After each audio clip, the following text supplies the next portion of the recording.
मालवीय नगर स्थित पाथेय भवन में श्री धाकड़ महासभा राजस्थान के संयुक्त अधिवेशन में समाज के मुद्दों पर मंथन हुआ। कार्यक्रम में सबसे ज्यादा गूंज ओबीसी वर्ग में 5% आरक्षण की मांग को लेकर सुनाई दी। वक्ताओं ने कहा कि दूसरे समाजों की तरह धाकड़ समाज की भी राजधानी में स्थायी पहचान होनी चाहिए। मुख्य अतिथि ऊर्जा मंत्री हीरालाल नागर ने मंच से समाज को भरोसा दिलाते हुए कहा कि जयपुर में छात्रावास के लिए समाज तैयारी करे, जमीन आवंटन की जिम्मेदारी वे खुद लेंगे। न कोई कुछ ऐसा आयोजन किया और उसके बाद 2-3-4 घटनाएं और भी हुई, किसी भी नहीं किया। तो ये हमें अनुसरण करना चाहिए अपने स्वयं से। अगर स्वयं हम उस पर चलने लग जाएंगे ना, तो बाकी लोग हमेशा अपना पीछे उनका आपका अनुसरण करेंगे। इसलिए उस पर ध्यान देना चाहिए। यही बात हम दहेज की करते हैं, तो दहेज की समस्या वास्तव में तो ये जिस तरह से अभी यहाँ से हमारे गोविंद सिंह जी ने उठाई है, ये केवल आपका ये जो काठियावाड़ क्षेत्र है इसी में है ये समस्या, बाकी जगह नहीं है। अधिवेशन में जैसे ही ओबीसी वर्ग में धाकड़ समाज को 5% आरक्षण का विषय उठा, सभा का माहौल पूरी तरह बदल गया। प्रदेश भर से आए जिलाध्यक्षों, जनप्रतिनिधियों और समाजजनों ने इसे समाज के भविष्य से जुड़ा सबसे बड़ा सवाल बताया। वक्ताओं ने कहा कि आज कई अन्य समाज अपनी राजनीति, एकजुटता, दबाव और संघर्ष के दम पर ओबीसी वर्ग में मजबूत हिस्सेदारी हासिल कर चुकी है, लेकिन धाकड़ समाज अब भी अपने हक की लड़ाई में बिखरा हुआ दिखता है।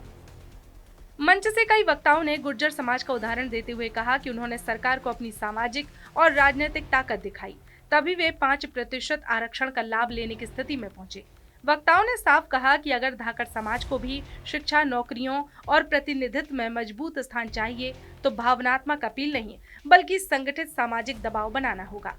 कई प्रतिनिधियों ने दो टूक कहा कि ये मुद्दा अब केवल मांग तक सीमित नहीं रहेगा, बल्कि जरूरत पड़ी तो समाज आंदोलन के रास्ते पर भी जाएगा। हालांकि इस मुद्दे पर एक संतुलित स्वर भी सुनाई दिया। युवा संघ के राष्ट्रीय अध्यक्ष अर्जुन धाकड़ ने कहा कि जब सरकार में समाज के जनप्रतिनिधि मौजूद हैं, तब पहले संवाद, समन्वय और राजनीतिक पैरवी के रास्ते को प्राथमिकता देनी चाहिए। उनका संदेश साफ था, अगर सत्ता में अपने लोग हैं तो समाज को अपनी मांगें व्यवस्थित तरीके से उनके सामने रखनी चाहिए। अधिवेशन में दूसरा सबसे चर्चित और भावनात्मक मुद्दा रहा राजधानी जयपुर में धाकड़ समाज का अपना छात्रावास। कई वक्ताओं ने कहा कि जब अन्य समाजों के छात्रावास राजधानी में मौजूद हैं, तो धाकड़ समाज अब भी इस मामले में पीछे क्यों रहे। कुछ प्रतिनिधियों ने मंच से यहाँ तक कहा कि कार्यक्रम स्थल तक आते हुए जब दूसरे समाजों की संस्थागत पहचान दिखती है, तो ये सवाल मन में उठता है कि धाकड़ समाज की राजधानी में अपनी स्थायी पहचान कब बनेगी। इस पर ऊर्जा मंत्री हीरालाल नागर ने मंच से बड़ा बयान देते हुए कहा कि समाज तैयारी करे, पैसा एकत्रित करे, प्रबंधन तय करे, छात्रावास के लिए जमीन आवंटन की गारंटी मेरी। इस घोषणा के बाद अधिवेशन में उत्साह का माहौल देखा गया। ये बयान अधिवेशन की सबसे बड़ी राजनीतिक उपलब्धियों में गिना गया।